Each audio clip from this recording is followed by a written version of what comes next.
is your latest transfer deadline day news for Derby County. Now we're heading into the last day of the transfer window. As you can imagine, it's going to be a tense and tough one for Derby County, with obviously a whole wide range of injuries, with some support for Paul Warren from the board, but also pressure from that fan base after a run of 8 straight defeats. Derby County are searching for signings, and the names of Dan Barlaser and Harvey Knibbs have popped up again over the course of the last 12 hours.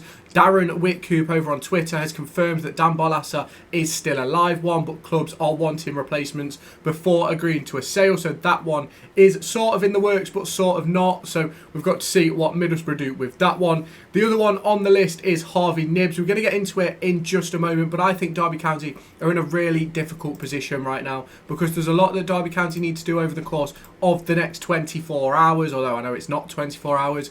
But we've also had a tweet from Lee Curtis this morning explaining that Derby County are concentrating on midfield and at the forward line, which is exactly what I agree we need to do. Now, obviously, Dan Barlaser would come in and be an extra man in that midfield. Now, we're going to get on to talking about Oscar Frullo in a minute, because Dan Barlaser and Oscar Frullo, I'm not saying they're the same player or even similar, but it was rumoured that Derby County had a deal agreed, essentially, to bring Oscar Frullo to the club, but FC Utrecht wouldn't allow him to go back because they want to sign him at the end of the season to get money for him in the summer, which is one of those really, really intriguing deals for Derby County. Is it one which we'll be able to make happen for the summer? I think that'll all depend on league status, but obviously back on to Dan Barlaser. According to Darren Whitcoop, it's a live one. It sort of feels as if Middlesbrough are going to sort of wait till the last moment, see if they can get anybody in. If they can't, then I feel like Dan Barlaser will stay put in Middlesbrough. We've obviously spoke time and time again this January window about Harvey Knibbs, a player who I really, really like, and whenever I've seen him play,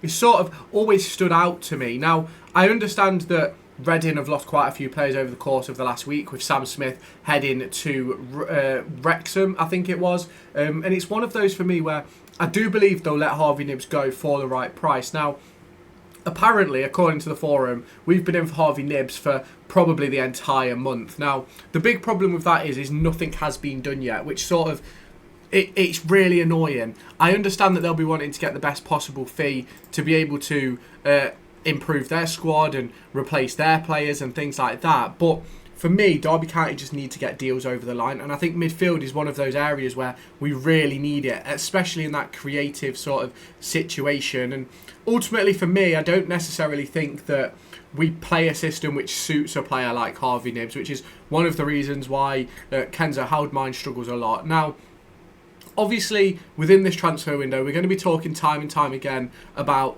players joining the club, players leaving the club and things like that. And obviously at the moment, all the links that have come out as of today, as of 10:22 as I'm recording this video, none of them really seem legit. There was one which was to an injured striker from Aberdeen. I think it was Aberdeen. But ultimately, I don't necessarily think it's a deal that's going to get off the ground, because I believe that player is injured. So it's not even worth really discussing. Now, obviously, Paul Warren has made some good signings in this January window. I think Langas, I think Selverson, and I think Matt Clark will all turn out to be really, really good signings in the long run. But the problem is, those good signings ultimately turn to bad signings if we get relegated. And that's one of the reasons why I think we're sort of sticking to our guns with this Harvey Knibbs deal, because if we can get in Harvey Knibbs, then we've got a player that we know is very capable at League One level. And although maybe Derby County shouldn't be preparing for League One, ultimately we're in that situation where League One is more likely than it isn't, in my personal opinion. Now, there's also been some discussions across the course of the forum, which basically says it's going to be a busy day for Derby County. They're expecting 2 in, hopefully 3, but they have no idea on outgoings. They're expecting 1. Now, there's a lot of moves going on around the division, and that's something which sort of Derby County are going to have to deal with across the course of the rest of this day. I think the window closes at 11 PM tonight, and I'm going to stick across it all on this channel. So if you haven't done so already, make sure you hit that subscribe button. I'm glad that we're not Middlesbrough or Sunderland. They play this evening, which hopefully they'll have got their business done by then, but ultimately it's difficult when you've got a game going on for the managers to sort of sort out deals. So the big question for me is, what are your thoughts on bringing in Harvey Knibbs? What are your thoughts on Dan Barlaser? I do believe they improved the squad. even so long as they stay fit, they improve the squad, in my opinion, because we've got so many players that keep getting injured, and it's repetitive, reoccurring injuries, which are sort of costing Derby County in the league this season. And as much as I can always go back to the 26-game run that we're on, it is those injuries which do cause a problem, especially in the more recent time period. Now, could we have picked up more points over this 26-game period? I think everybody will agree and turn around and say yes, but we haven't. So we've got to work with what we've got. We've got to make sure we pick up some decent players. I'm just going to go over now to check what Lee Curtis is saying over on the Derbyshire Live.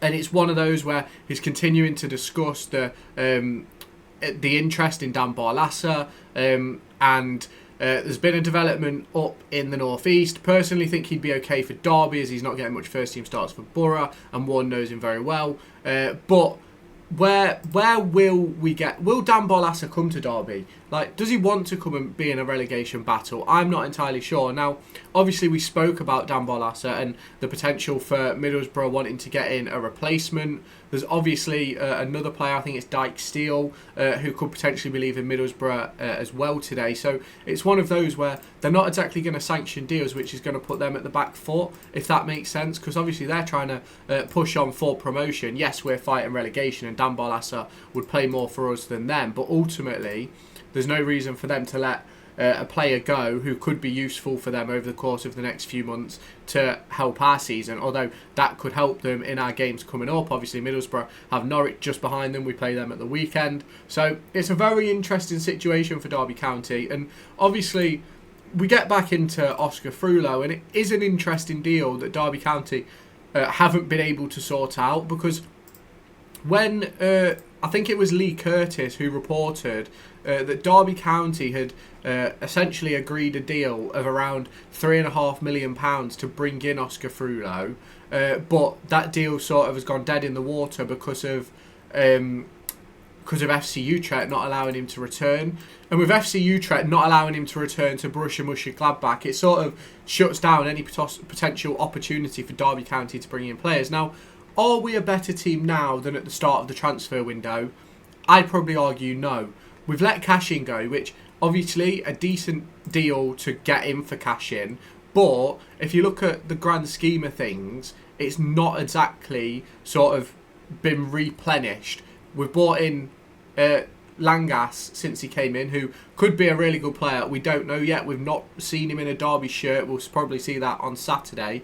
But it's one of those for me where we aren't sure where we are or how we're going to be, because no one is. There's only one player that's joined since Cashin's gone. Yes, Cashin only went 2-3 days ago, but it felt to me that we should have things in the works. And obviously now, with Derby County having money in the bank, teams are going to be sort of holding on and going, oh, well, you've got some money in your back pocket. Let's see if we can sort of fleece you out of some extra cash. And that might be what's happening with the likes of Dan Barlaser. It might be what's happening with Harvey Knibbs. We'll just have to wait and see. Now, once a link comes, I'll be back today. I'll be continuing to cover all the links across the course of the day. So make sure, if you have not done so already, you hit that subscribe button and turn on that notification bell. And I'll catch you in my next video.